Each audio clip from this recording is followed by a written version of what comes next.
Prepare for the worst. Level 315, Frightful Fables, Survival Difficulty, Class Hunting Grounds, Hostile Centralized Oversight, Imminent Dangers, No Safe Locations.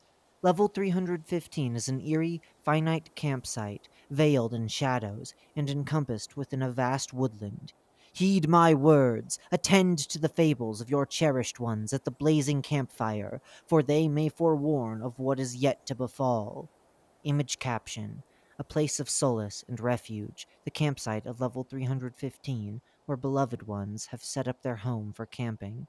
Description: Level 315, infamously referred to as Frightful Fables, lies as an abnormal bounded campsite, encircled by a sprawling woodland. Footnote: Despite the seemingly mundane surroundings, this is just the most basic manifestation of what lies beneath Level 315. End footnote. Its sinister atmosphere pervades, alluring all who dare to traverse its treacherous confines. The campsite of level 315 is perpetually engulfed in an abyssal darkness, with the gloom of the surrounding landscape intensifying its oppressive atmosphere. The only way to traverse the inky darkness of the forest is to rely on a beacon of light, for the woods themselves provide no illumination. One must bravely venture forth, pushing aside the shadows that seek to consume them, guided only by a faint glimmer of hope. In the midst of dangerous terrain, Level 315's only refuge lies in its campsite. It is the sole bastion of safety in a deserted wasteland, where danger lurks around every corner. Though no beasts wander the desolate woodland, the site is adorned with tempting treats, placed as traps for the unwary, daring prey. Yet, still, it stands, the one beacon of hope in a world of perilous uncertainty. Level 315's mysterious sky looms ominously, utterly empty of any shining stars or astronomical bodies. A deep, foreboding silence hangs in the air like a heavy fog, as the entire expanse of the heavens remains slightly devoid of illumination. The darkness is overwhelming, and a chill runs through the air, as though the very fabric of space and time has been suspended in this seemingly eternal void. Entry. Upon arriving in level 315, one is plunged into a world of darkness and despair within the forest. Footnote: Typically at a distance of 1 kilometer away from the campsite itself. End footnote. With only the distant glimmer of beaming lights guiding the way to the campsite, a sanctuary of hope and safety. To make their way through the oppressive gloom, one must journey towards the beckoning lights, forging ahead in search of freedom. It is vehemently encouraged to abstain from advancing any further into the woods upon arrival, for all who have done so have inexplicably vanished without a hint of their whereabouts. As the campground of level 315 draws near, a feeling of dread and terror builds within the individual, as if they were being stalked by a sinister, invisible presence. The fear intensifies the closer they get, generating a deep-seated paranoia and mounting anxiety that threatens to envelop them entirely. Dark, foreboding trees line the path, casting oppressive shadows that seem to be watching them. A petrifying silence hangs in the air, interrupted only by the occasional sound of a seemingly distant bird or animal. Every step brings an increasing sense of unease, as if something terrible is about to happen.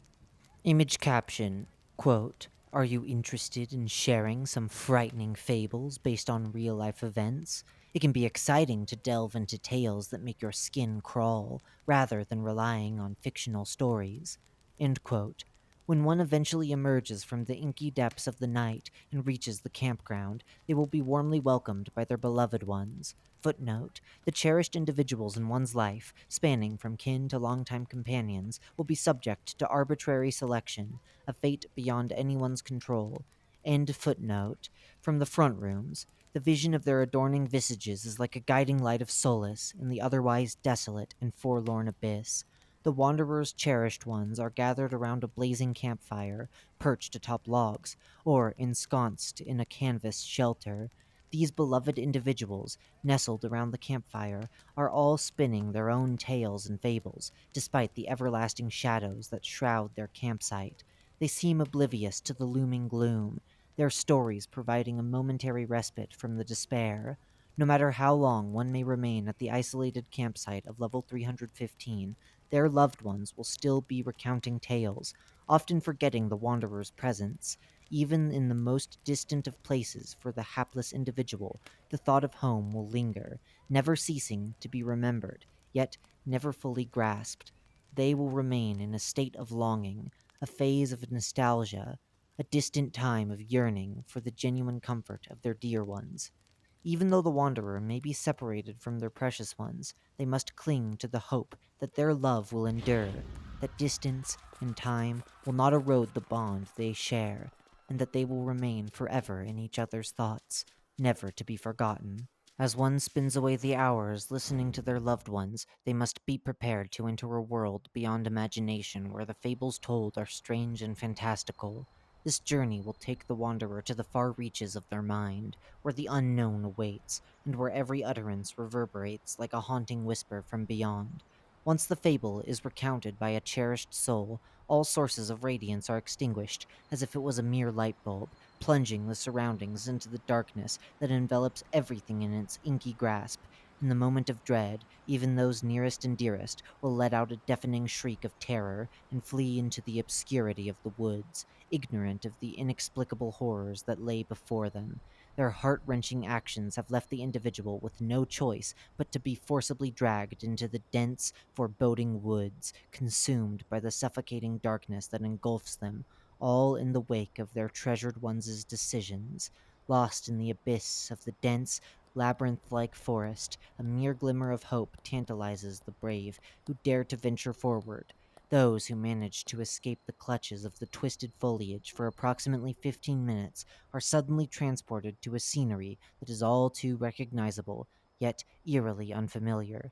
A cherished one's spine-tingling tale, told from the depths of the campfire. This fleeting moment of reprieve from the relentless wilderness serves as a stark reminder of the treacherous journey that awaits, fraught with danger at every turn. The frightful fables. As aforementioned earlier, the alternate manifestations of level 315 have been recounted as cautionary fables by those held dear. The presumably sheer magnitude of tales yet untold is beyond comprehension. Countless versions of each fable remain unrecorded and undocumented, lost in the mists of time and memory. Despite enduring numerous expeditions and investigations, it has become abundantly apparent that a multitude of legendary narratives are frequently recounted within the terrain of level 315's campground. The Midnight Jogger. The unsettling tale of the Midnight Jogger is the most frequently recounted folklore amongst all those gathered around the blazing inferno of the bonfire, situated upon level 315's campsite. Its harrowing story haunts the minds of all who venture out into the darkness of this fable, stirring a deep sense of dread and unease. Image caption: in the unforgiving glare of the night sky, the midnight jogger runs alone, traversing a bleak and lifeless boulevard. I froze in place, every muscle in my body tense with terror. It couldn't be possible. Just moments ago, I was lost in those god-forsaken woods. The fear I felt was raw and visceral, like a predator stalking its prey. As I gazed upon my surroundings, I saw a labyrinth of winding streets and towering buildings that seemed to stretch on forever, without a clear end in sight. The atmosphere was suffocating, as if the weight of the world had crushed down on this town, suffusing the very air with despair and hopelessness. It was as though I had been swallowed whole by an endless maze of chaos and confusion. And the more I struggled to pierce through it, the more insurmountable the obstacles appeared. I stood there, under the midnight sky, gazing up at the towering structures that once made up the town. A cold shiver ran down my spine as I realized that all these buildings had been abandoned for what felt like an eternity. The silence was deafening, broken only by the sound of my own footsteps crushing glass and debris underfoot. As I walked past the dilapidated walls and broken windows, I couldn't help but wonder what had caused such a thriving community to crumble into a desolate wasteland. It was as if the town had been crushed, doomed to be forgotten by the world forever. As I walked down the road, the silence of the wretched place was shattered by the far-off sound of footsteps. It was the first time that I had heard anything resembling the rhythmic movement of a human in this desolate abyss. The clamor of these footsteps echoed through the darkness, somehow sending shivers down my spine. I yearned to come face to face with a member of the human race, or even just an entity, but something about the prospect left me quaking in my metaphorical boots. What mysterious force was at play here, filling me with such trepidation? I retracted my steps, and there it was, a figure, seemingly human. At least, that's what my mind could make out from the blurry image. My heart raced as I grasped the implications of my discovery. This was no mere coincidence, but fate pulling me towards this mysterious being. I couldn't ignore it any longer. I had to investigate further. I halted abruptly, my nerves on edge at the sight before me. This being, this supposed human figure, was unnaturally gaunt, skeletal even, and its movements were not those of a mere pedestrian. It was jogging in my direction, with an otherworldly glow emanating from its eyes, like beacons of blinding luminescence cutting through the darkness. The scene was surreal, yet terrifyingly real, and I could not tear my gaze away from the harrowing vision. As I fled, my heart pounded with terror, and my legs pumped with every ounce of strength I had. Yet, still, that ominous presence pursued me relentlessly, its strides matching mine with eerie precision. I sprinted harder, faster than I ever thought possible, but the entity continued its pursuit, unfazed by my efforts to escape. Desperately, I willed my body to keep going, racing towards an uncertain fate as the relentless pounding of feet behind me threatened to close in.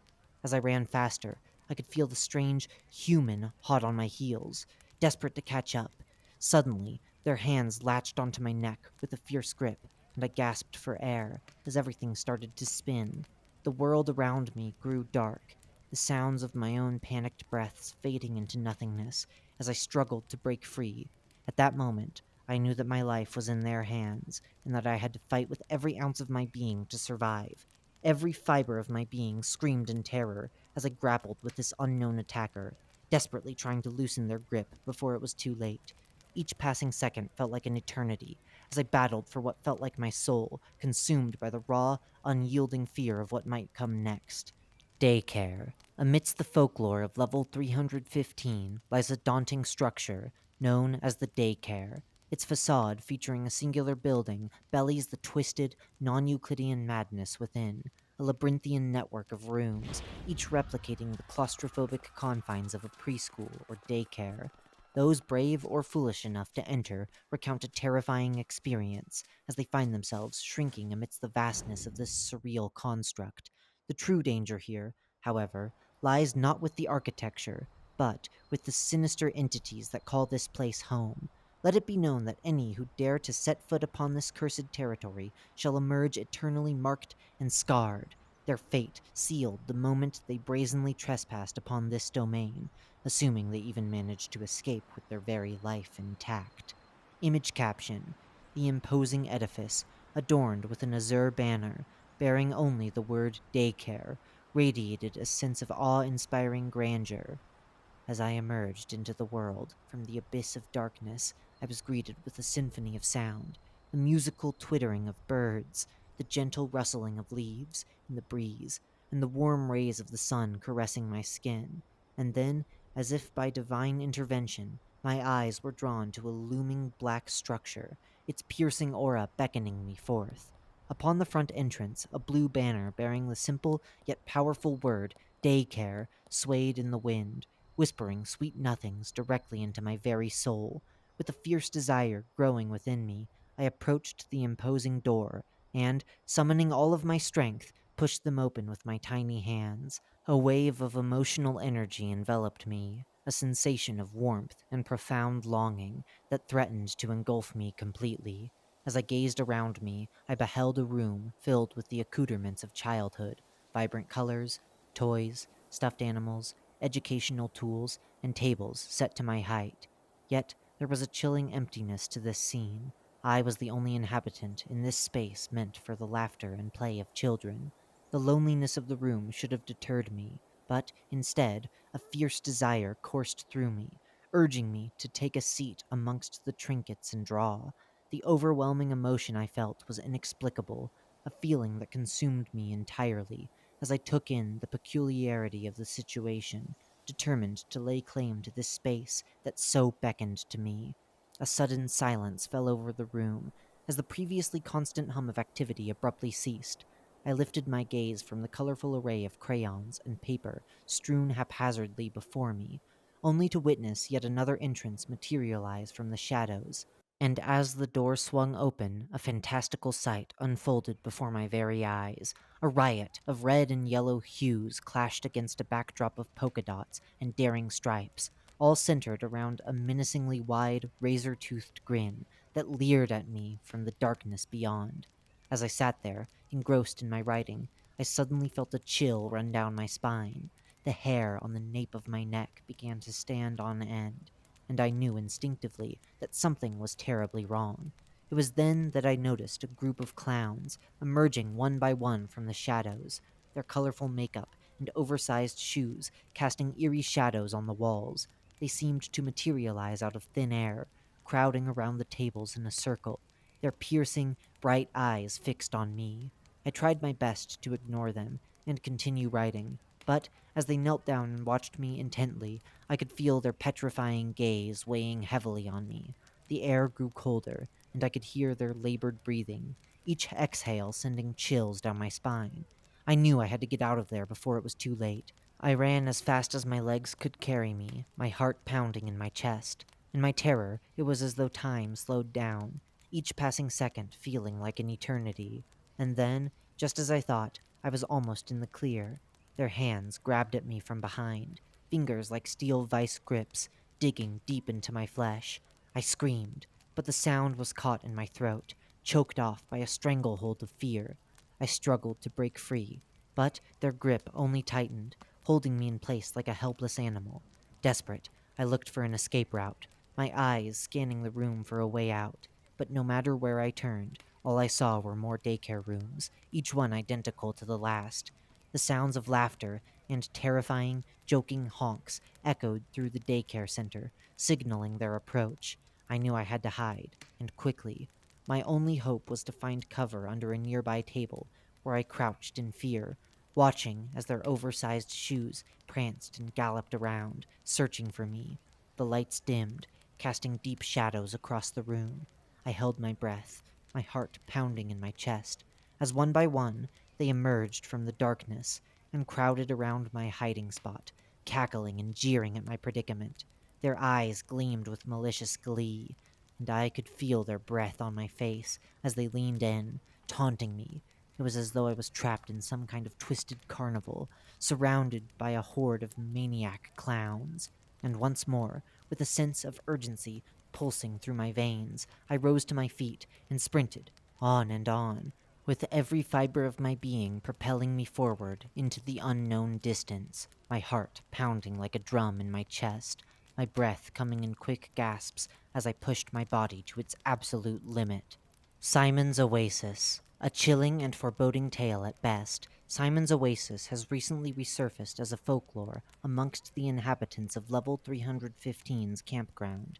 Those who hold it dear recount the spine-tingling account with great trepidation, as the story tends itself to a sense of impending doom and unending uncertainty. Image caption: desolate and abandoned, Simon's swimming pool lies empty, bereft of any human presence or figures to grace its cerulean waters.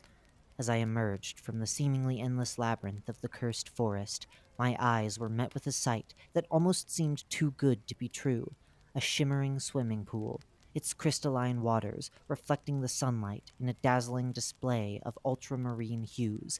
However, a sense of unease began to creep over me as I realized that the pool was devoid of any signs of life.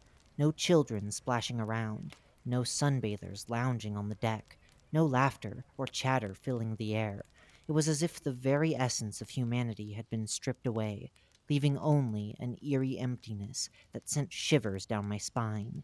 The absence of any living soul only served to amplify the stark beauty of the pool, making it seem almost otherworldly in its pristine, untouched state.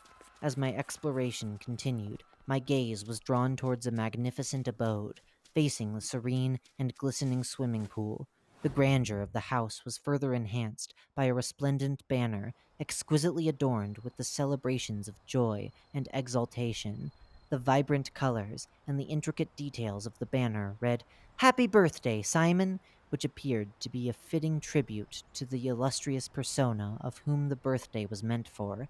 It seemed as if the entire pool was transformed into a surreal oasis of felicity, as if it were a befitting and extravagant birthday reward for Simon himself. As I approached the front of the house, the silence was shattered by a sudden and chaotic symphony of raucous laughter and the cacophonous splashing of water. It was as if the very skies had opened up to allow a torrential downpour of joy and merriment to rain down upon the earth. As I turned my gaze towards the source of this euphoric commotion, I was awe-stricken to behold a vast and gleaming sea of children, their radiant smiles and carefree spirit providing a stark contrast to the anxieties of the world outside. In that crystal-clear oasis, they swarm and played with wild abandon, while the watchful eyes of vigilant adults kept them all safe and secure from harm. Never before had I seen such a vision of pure and unbridled happiness, a testament to the resilience and beauty of the human spirit. After what felt like an eternity of searching for the elusive Simon, I began to lose hope. Despite asking every child I came across near the swimming pool for their name, none of them fit the bill.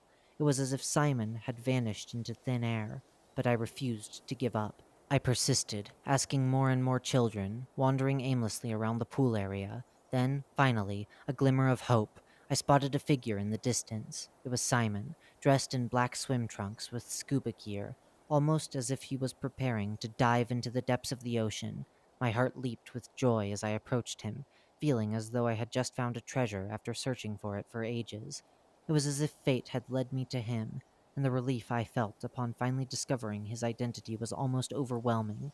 As I approached Simon, the sky grew dark, and everything around me inexplicably came to a halt. One by one, the people around me, both children and adults, fell to the ground, as though they had been struck by a vicious bullet. The only one left standing was poor young Simon, who bravely began to investigate the cause of this mysterious and disturbing event. With an unrelenting sense of determination, Simon delved deep into the nature of the children and adults present, trying to understand why they had succumbed to this inexplicable fate. But then, in a sudden twist of events, he abruptly ceased his investigation of the pool, leaving the children and their supervisors to fend for themselves. As I cautiously turned to face Simon, I was met with a chilling sight. His grin had widened to an eerie yet sad extent, bearing neither teeth nor tongue, and his eyes gleamed with an unsettling brightness that seemed to pierce straight through me. It was as though I had become the sole target of his attention, and the other occupants of the pool area had been left at the mercy of an unknown force. With a menacing gaze, he held in his hand a toy blade that appeared to be honed to a keenness surpassing even the sharpest of my teeth. At that moment, the air around us grew tense, as though filled with a palpable danger, one that threatened to ignite at any moment and consume all within its wake. As I made the decision to flee, a suffocating sensation overwhelmed me, as if an invisible force was trapping me, immobilized by my own emotions, and a tsunami of fear.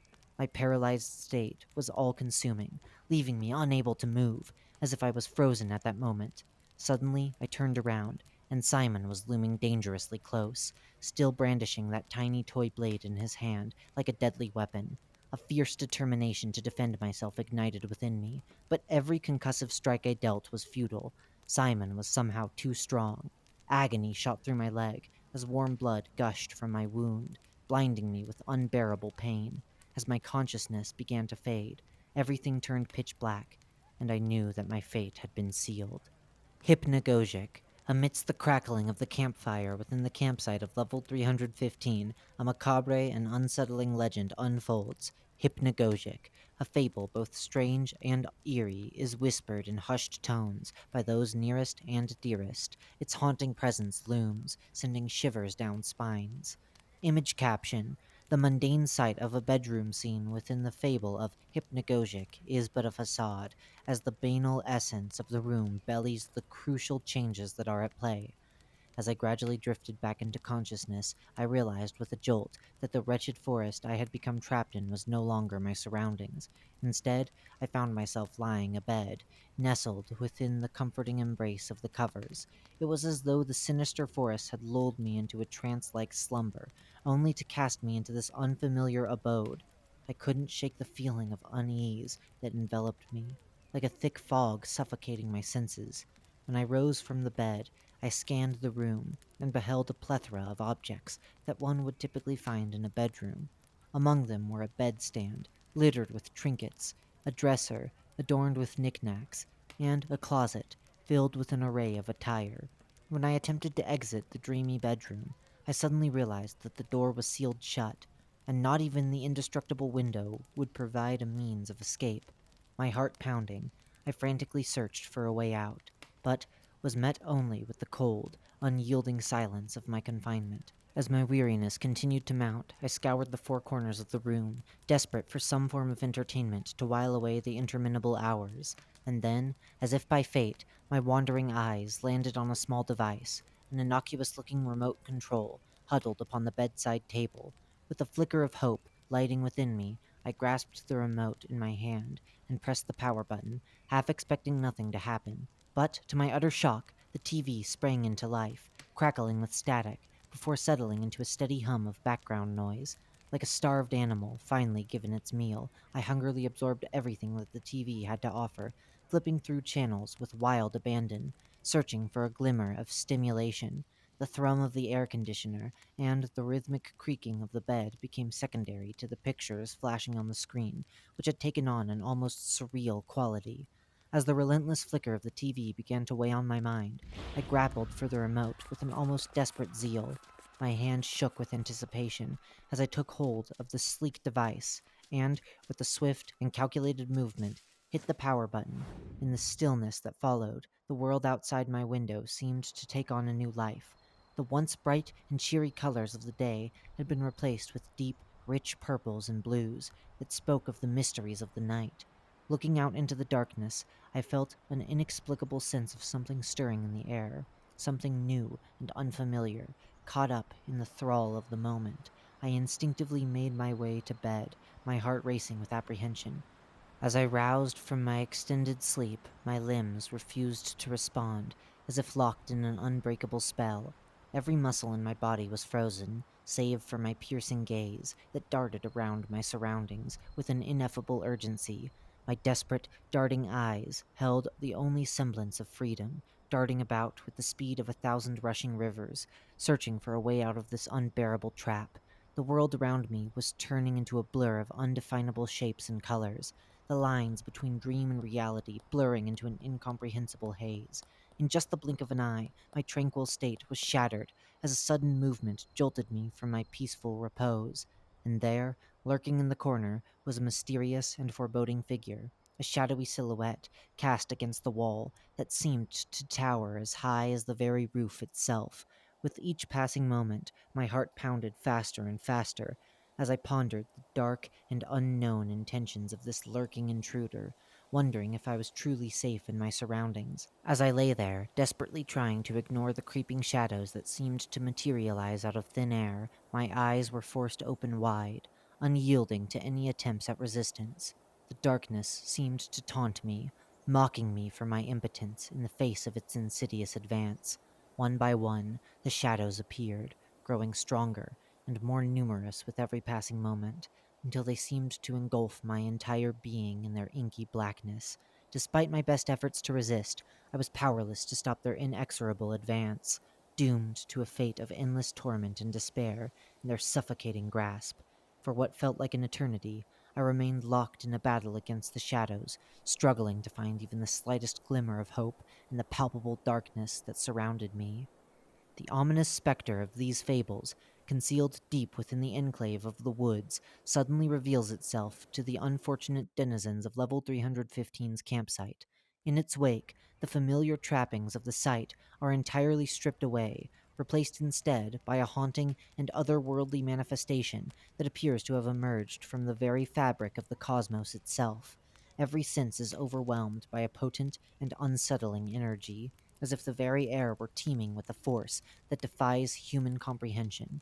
Intriguingly, it is speculated that the murderers featured in these fables of Level 315 were past wanderers who met their tragic end within the tale, only to metamorphose into diabolical beasts of their former selves.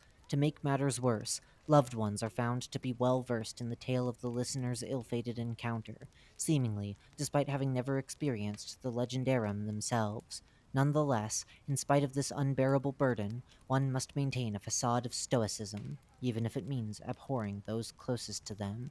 As fate would have it, should one find themselves in level 315 once more and reunite with their beloved ones, they shall not recount the same tale shared with the wanderer before.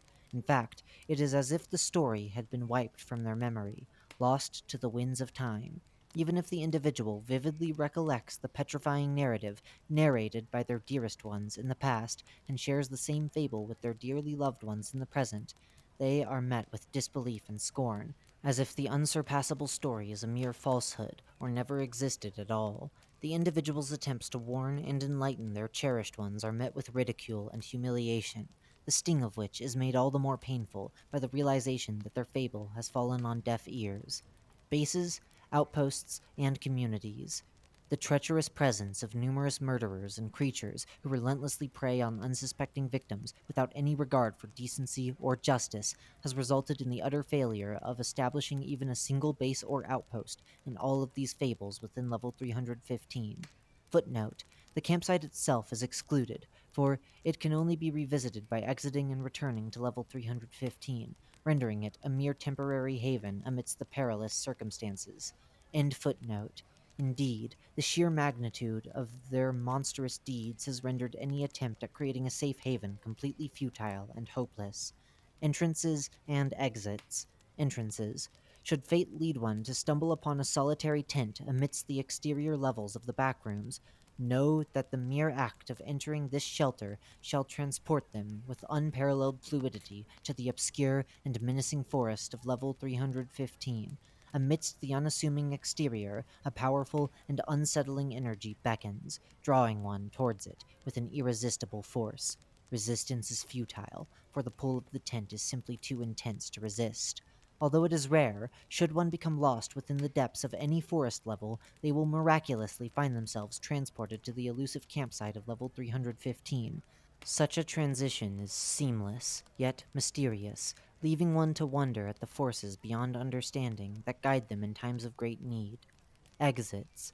Breaking free from the clutches of level 315's deceptive tales calls for a strategic evasion that defies their insidious influence. Liberating minds from their grip demands a sharp, calculated approach, one that will not be swayed by their cunning machinations. In the gripping tale of the midnight jogger, one shall find themselves trapped and utterly helpless, with no visible means of escape. Despite a desperate search for exits, none have been discovered, leaving the poor soul at the mercy of a cruel and unforgiving fate. As destiny would have it, should one stumble upon the identical door through which they initially entered the hostile daycare and turn its handle once more, they shall find themselves unwillingly thrust into the realm of level 18, memories, or its ominous counterpart. Note: see level 18.1, the lucid abyss.